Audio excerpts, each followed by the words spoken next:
Ryan, welcome back. Yeah, thanks for having me back. Well, in our first episode, which I will link to in the show notes, we got to go deep on EMFs and lighting, and you gave us some awesome, easy, actionable tips that we can start with to minimize our exposure to the harmful side of EMFs and artificial lighting. And in this one, I'm really excited to switch gears and go deep on another topic that you know a tremendous amount about, which is understanding the air quality in our home and things like mold testing. And we might even get into water quality. Um, I know I've read that indoor air can be and often is more polluted than outdoor air. And I feel like this is a whole topic to unpack in and of itself. So, to start broad, can you walk us through if that statistic is true that indoor air is often worse than outdoor air? And if so, what are some of the reasons?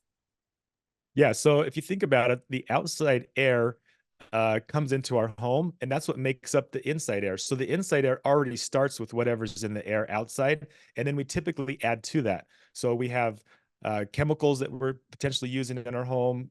There's fragrances, there's cleaning supplies, there's personal care products. All these things are off gassing and they're building up in the home. Then we have potential for biologicals. We have dead skin cells. We have potential for mold spores, mycotoxins, bacteria, and then the off gassing that occurs from our home, especially if we're living in a newer home, the paints, the glues, the binders, and then us breathing out CO2.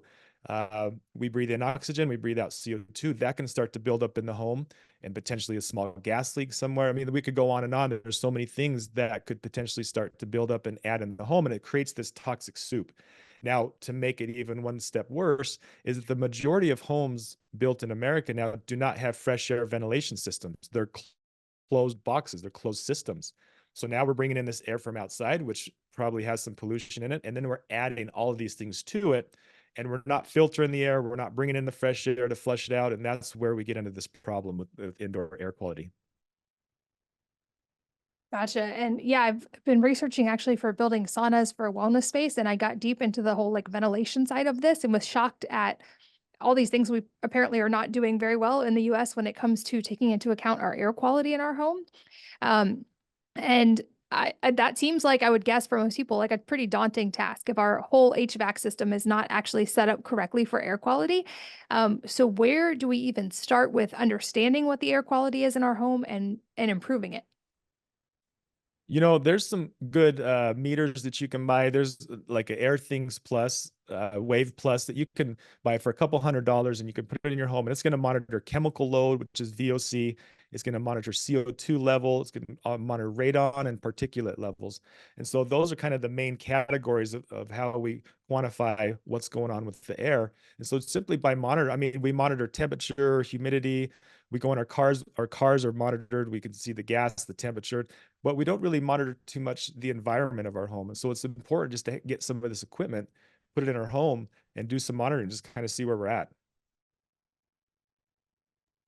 And you touched on an interesting one that people may not have considered. You mentioned CO2, and this is top of mind for me because I recently met someone, Mike Feldstein, who's done apparently a lot of research on this, and he had a CO2 meter with him at an event I was at. And at one point during the event, he started opening windows and doors because the CO2 level had gotten really high in the room, and he noticed everybody was yawning. And I didn't even know about this whole area before that, but he explained, at certain levels of CO2, it becomes harder to think. Chess grandmasters have a harder time actually making chess moves. So this is actually a really big important thing to know about. And I don't feel like I had ever even considered that. He also explained that most air filters, for instance, don't improve the CO2 levels. They're going to help with particulate and all that, but they don't actually improve the CO2 levels. So can you talk more about CO2, maybe what common levels are in the home and how we can improve that? Is that just opening windows, or are there other things we can do? Yeah, no, I love Mike, and he's the owner of a company called Jasper, and they create a really, really good air filtration system, a standalone unit. But that's one side of it. So there's two parts to air quality. One is the getting the fresh air in, and it's cycling out the old air, the stale air, and bringing in the fresh air, which is going to take care of the CO2 problem. But the second part of it is filtering out the particulates that are in the air, and you can do that by air filtration. But yeah, when I had the aha moment with CO2 is when I go on long road trips with the family. It seemed like in 30 minutes into it, everybody's asleep, and then I'm starting to get tired. I brought my meter with me one time. CO2 levels should be around 400 to 600 parts per million. It had already got up to 3,000 in the car. simply because we have 5 people and they're breathing, it's a closed space, and now everybody starts to get drowsy because you're getting less oxygen into your brain. So it's really important to make sure that our homes are breathing and getting fresh air into our house. Now that makes it a little bit tougher places like where you live in Florida, where it's really humid outside. And so the last thing we want to do is bring in this humid air, which could potentially now feed a mold problem. So it's a little bit tricky. There's some systems we have to set up using dehumidifiers. There's a system called an ERV, which is a fresh air ventilation system, energy recovery ventilator. And then we can manage bringing the proper amount of fresh air in, exhausting the stale air, but then cleaning the air with air filtration on the inside. And this is something we learned a lot about during the whole time with COVID when everyone was locked up inside. Then we started to see a lot of symptoms. Our phones started ringing off the hook. People like, hey, I'm staying in my house with my family. We're not feeling good. We're feeling drowsy. And first thing I ask them is, "Are you getting fresh air in your home? What are you doing? Are you cracking the windows? Do you have a system? No, we don't. Well, now you got 6 people in your home, nonstop, 24/7, breathing in and breathing out CO2. Of course, you're going to have a situation where it's going to be a health issue." Yeah, like I said, this is top of mind for me, realizing there are 7 people who live in my house. We homeschool. There's a lot of us there during the day. And so this is something I'm looking at kind of researching and figuring out how to address in my home. And you also mentioned VO2s. And I've talked about this before in the context of things like cleaning supplies that we keep in our home. And for women, especially all the personal care products that we're exposed to and scents and all that. That can actually have a really noticeable effect on indoor air quality. But can you talk more about VO2s and common exposure sources? Because I'm guessing a lot of people have heard of this, maybe in the context of paint, but haven't considered Mhm. it in other areas. Yeah, so I'm talking about VOCs, which is volatile organic compounds. So VOCs are off gas from anything that's a chemical base. And one thing that I know you mentioned, the females use more personal care products. I've noticed in going into homes doing testing, it seems to always be the mom or the female in the home that's affected before the males are. And my conclusion of that, or my hypothesis, is that because females use a lot more personal care products than males do, and so they're exposing themselves from early teenage years on, they're putting these chemicals on their body. Now, you're very aware of, and you have the companies that are using these non-toxic products, but a lot of people are not using the non-toxic products. And so they're putting them on their skin, which absorbs right through their body, through the skin. They're breathing it in. And so that's probably one of their biggest exposures is the personal care products that they're using, but also the cleaning products, the pesticides, the off gassing from paint and furniture. There's a whole so many things in the home that can off gas and make this chemical soup. One thing to keep in mind is some of these chemicals, out of the 80,000 that are out there, maybe you know 1,000 on humans. None of these have been tested in combination with each other. These chemicals combined together can have a pretty negative effect. And so think about bleach mixed with ammonia is going to make chloramine gas. So how many people have bleach and Windex, which has ammonia in it, underneath their kitchen counter? So those can mix together. We can breathe that in, and it could be very, very deadly. Okay, and you also mentioned mold, and this is one I'm a little nervous to even talk about because I live in Florida, so it's more likely to have mold than not have mold where I live. But I know this is also a problem in a lot of homes, and I'm hoping that, like the EMFs we talked about in our past episode, and like things like our CO2 levels, there are things we can do to improve if we do have mold in our home.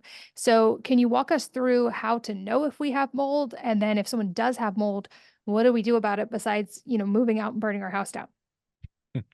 Yeah, mold, I believe, is it's a true pandemic of our time. It's probably the biggest underestimated health problem that we're dealing with right now, is because I would say about 70% of homes right now have a mold problem.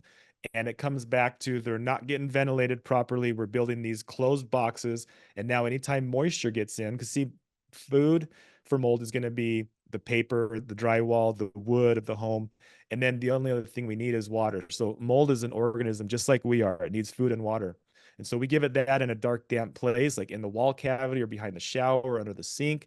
We're going to start having some mold growth. So, if you had any kind of water situation in your home, like a roof leak or a leak through a window or a toilet overflowing, or you got a 5-year-old that turns the bathtub into his playground every night, water gets everywhere.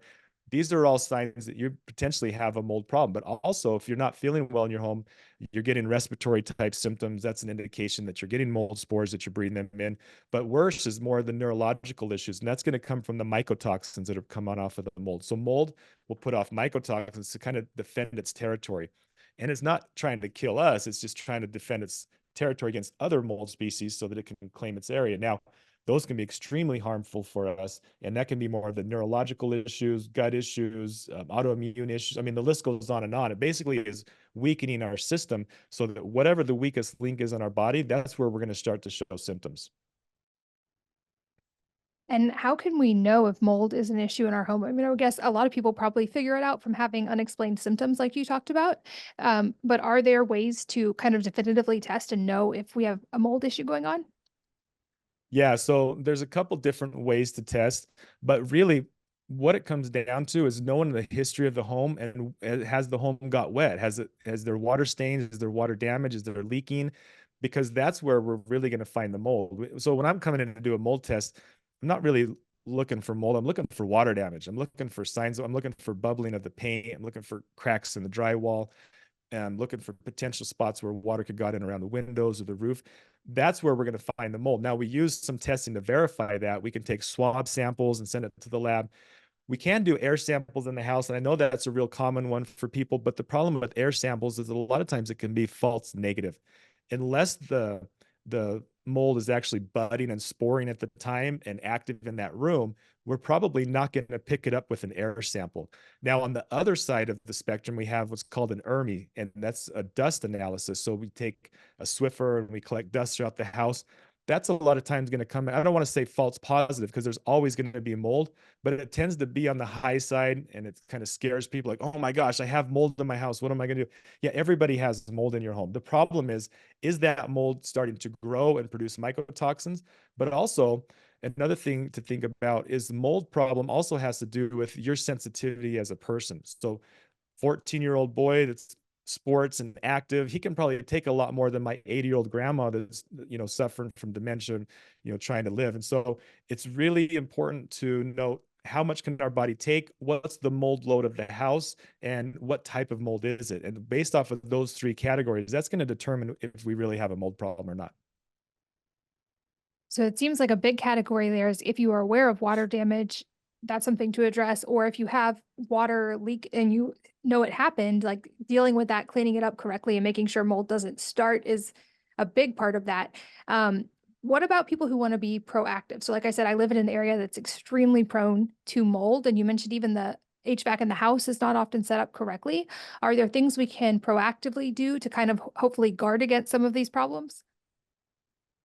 Yeah, yeah, an area we live in Florida, it's a good idea to, if you don't have a fresh air ventilation system, to install one, but put that in line with the dehumidifier. So the air gets pulled in from the outside, it goes through a dehumidifier. So we're pumping dry, fresh air into your home. Also, you can run it through a filter system that makes sure there's no particulates in it. And then we're exhausting out through the bathrooms and the kitchen. So when you're taking a bath or a nice hot shower, make sure that you're using the exhaust fan to vent that moisture out. If we get any kind of spills or leaks, we're going to clean those up right away. I was just doing an inspection where they said, yeah, we had a big leak from the upstairs. Every time we take a shower, we notice it drip down through the light in the kitchen below. And I'm like, well, how long has that been going on? Oh, a year or so. I'm like, okay, well, these symptoms that you're feeling, these respiratory issues are more than likely you have mold in your ceiling cavity there. So anytime we have water, it needs to get opened up. We need to dry the area out, and we need to fix the leak. So that's always the first thing, is reduce the source of the water, either fix the leak or install a dehumidifier. Because if we don't have water, the mold can't grow. It's really that simple. So you don't need a special chemical or special fogging. If you want to eliminate mold, don't give it water. That's really the bottom line. And if someone does have an identified issue like that, is it in most cases, is it possible to remediate by like addressing the local area of the problem, or does this become like a whole remodel of the entire house type situation? So it depends. And this is a good question because some people like, oh my gosh, I got some mold. I got to move out of my house. I got to burn my clothes. Not necessarily. Again, it comes back to how sick are you? What type of mold is it? And how bad is it?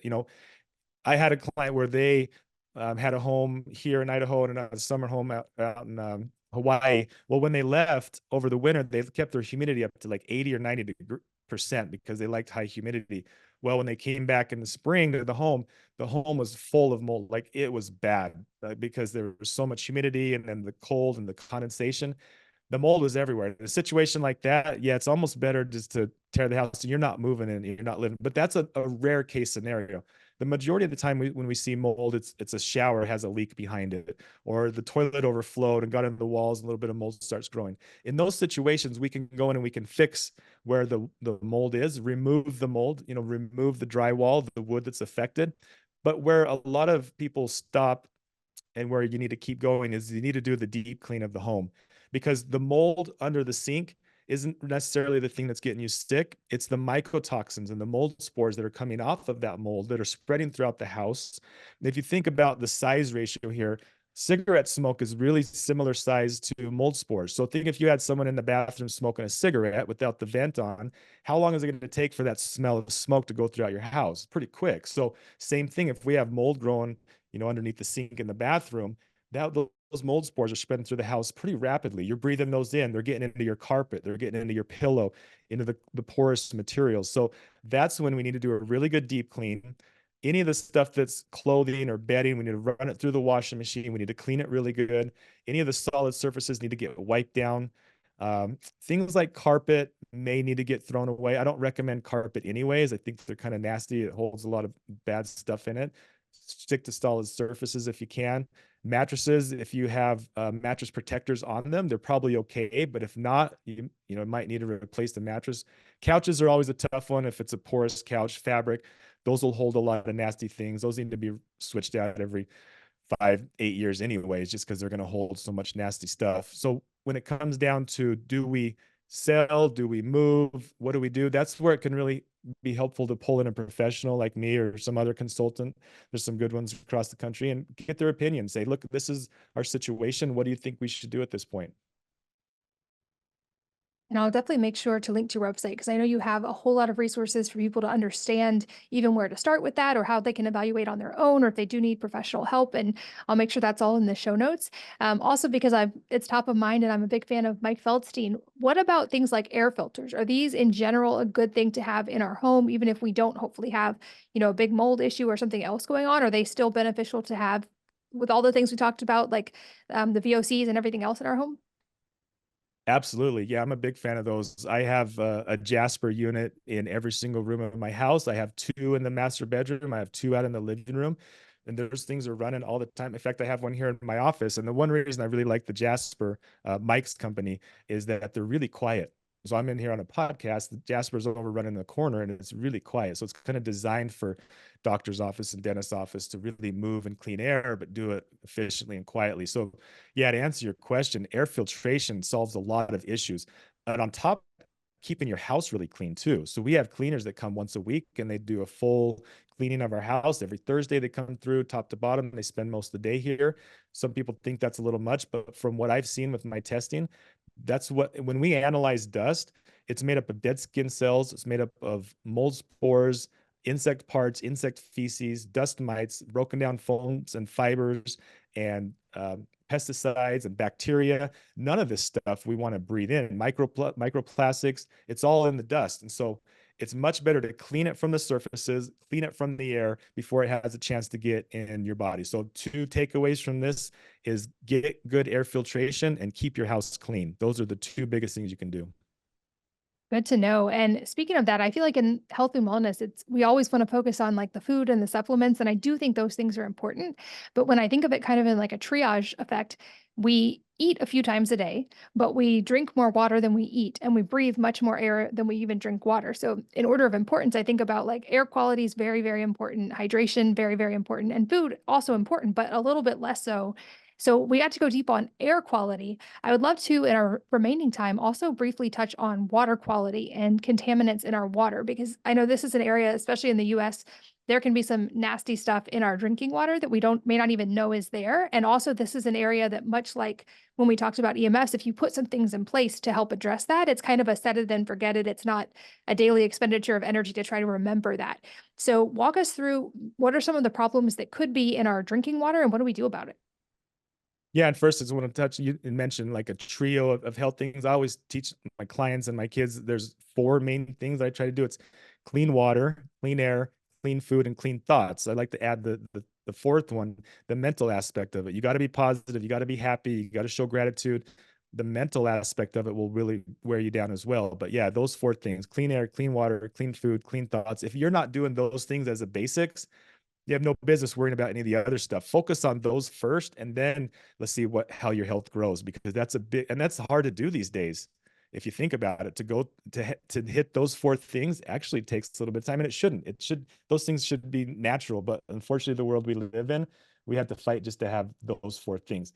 But to answer your question about the water, unfortunately, the majority of the water that's coming out of our tap now in the United States is contaminated with either the PFOAs, which is the forever chemicals. I think a study just came out that said 90% of tap water in America is now contaminated with the forever chemicals. Then it's going to be like the Teflon, the Scotch Guard, the waterproofing, the nonstick coating, those kind of things. But also microplastics. Microplastics is another one now that the majority of water is being contaminated with. Now, if you live in a bigger city like LA that has reclaimed water, you're probably drinking your neighbor's Prozac, you're drinking pharmaceuticals. There's a whole range of things. The byproducts from cleaning the water are still in there. It's just not a good idea to drink tap water, and not only drinking it, but bathing and showering. A lot of people don't realize our body absorbs so much through our skin. Our skin is the largest organism. It absorbs chemicals. So if you're taking a nice hot steamy shower for 20, 30 minutes, you're absorbing just as much chemicals as you are from drinking water throughout the day. So it's very critical to filter a whole home filtration system in your home, but also use an RO type system when it comes to the kitchen. Now, when you're drinking this water and it's very pure and filtered, you need to make sure you're adding some minerals back into it because it can leach from the body. And I believe, if you're eating it with a meal or with food or you're mixing in your smoothie, you're fine. But if you're drinking it separately, then you need to add the minerals back into it. Yeah, I love that you brought up minerals. That's definitely a recurring topic on this podcast and something we're missing largely in the modern world. So I love that you brought that up. And I really love that you added clean thoughts to the list. I think that's become a recurring theme as well as just how important our mindset is. And to your point, like if we spend a lot of time and worried about stuff and stressed about stuff, those things actually become more harmful to us. Whereas if we can cultivate gratitude and joy, we still want to deal with those things we're exposed to, but they might have less of an impact if we're also curating our thoughts. Um, so you've already touched on some key takeaways. Are there any other key takeaways to be aware of on these topics of air quality and water quality? I would even go a little bit further and say, don't bring things in your house that you feel are toxic that you wouldn't rub on your skin or breathe in or drink, and and that's tough when you start thinking, well, how am I going to clean my house? I got the 409, all these things. Well, you know, vinegar and baking soda and distilled water and lemon essential oil goes a long ways with cleaning. You don't need a lot of these things. And it really comes down to minimizing what you actually need and bringing it into your home and being really conscious of, is this natural? Does this have chemicals on it? Is it plastic? Is it off gassing? Really think about each item from not only a useful standpoint, and bringing you gratitude standpoint, but also a health standpoint. Is this healthy for me? If I hold this, if I rub it on my skin, if I ingest it, is it going to do harm to me? If you need help when guidance with that, I'm sure you've talked about, EWG, and there's apps out there that Think Dirty and Skin Deep, where you can, with these websites have already gone through and vetted a lot of these products. And I think it's kind of fun. About 10 years ago, we went through our house and we had the EWG app and we were scanning all their products, and we ended up with like two garbage bags full of crap that was just sitting around in random cupboards and under sinks and stuff. A lot of stuff we didn't even use, but it was very, very, very toxic on the scale.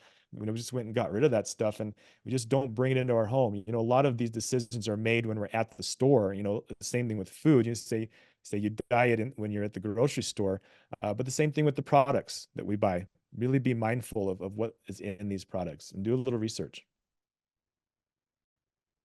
Yeah, it's a great point, and I'll put links to some blog posts I've written about how to evaluate that as well. This I know was a big part for me of starting a personal care company, was just realizing it's so hard to find some of these products. And thankfully now there are natural cleaning products available that truly are safe. I found, for instance, that like tallow is one of the best skincare ingredients out there, and it's natural as well. And I know you have a tremendous amount of resources available online as well. So where can people find you and keep learning? Yeah, and before I jump in, I just want to give a couple more tips that people can do. So if it's not really humid outside, opening up your windows and getting fresh air in is one of the best things you can do. So I live here in Idaho. It's a pretty dry climate. Even here in the wintertime, I'll crack the windows and the doors. It'll be snowing outside, and I'll have some windows and doors open. It doesn't matter. I want that fresh air coming in at least twice a day. Get some good cross ventilation going. If you're in really humid or coastal climates, a little bit harder. You got to implement some dehumidifiers. But for the rest of us, get those windows and doors open. And then also implementing the air filtration. There's a good tip you can do over on your HVAC system. There's a fan, and you can turn that fan mode to auto, which means it will turn on when it's heating or cooling, or you can switch it to on, which means it will run that fan all the time. And what that's going to do is filter your air through the HVAC filter. Another thing, check your filter. For one, make sure it doesn't need to be switched out. If it starts to show a little bit of dirt, switch it out with a clean one, but also get a high quality one. If you're at Costco or Home Depot, wherever you're buying it, get the best one that you can afford to put in there and then turn it to on and really use the filter on the HVAC system. That's going to be really good. So do those tips. Those are nice, easy takeaways you can do to improve your air quality today. Now, as far as where you can find us, our Instagram at Test My Home, we have a lot of great content on there that we put out, really helpful, free, easy tips. Our website, testmyhome.com. We have the remote testing package that we help a lot of people with from Canada to Mexico, Puerto Rico. We ship out a kit that includes the air quality meters, the mold, the water test kit, the EMF meter, and it comes with a bunch of training videos and then access to me for a couple Zoom calls where we can walk you through your home and help you dial in and really create a really safe home for your family. But not only are we doing the testing, but we're teaching as well, so that when you're done with the course, you are empowered and you can make these decisions and you don't feel like you're in the dark anymore and you can have control over that portion of it. Amazing. Well, I will put those links in the show notes if you guys are listening on the go. That always lives at wellnessmama.com. I know I have learned a lot in this episode and our other episode, and I'm excited to keep learning from you and also test my home. And I'll report back to you guys if I find anything there and what I learn. But Ryan, thank you so much for being here today and for all the work that you do around this. I know this is very much comes from a place of heart and passion for you. And I'm so grateful for your very like authentic voice on this and for educating but without fear and giving people practical things they can do to truly improve their home. So thank you so much. Yeah, thank you for helping spread the word. It's much needed. And thank you as always for listening and sharing your most valuable resources, your time, your energy, and your attention with us today. We're both so grateful that you did. And I hope that you will join me again on the next episode of the Wellness Mama podcast.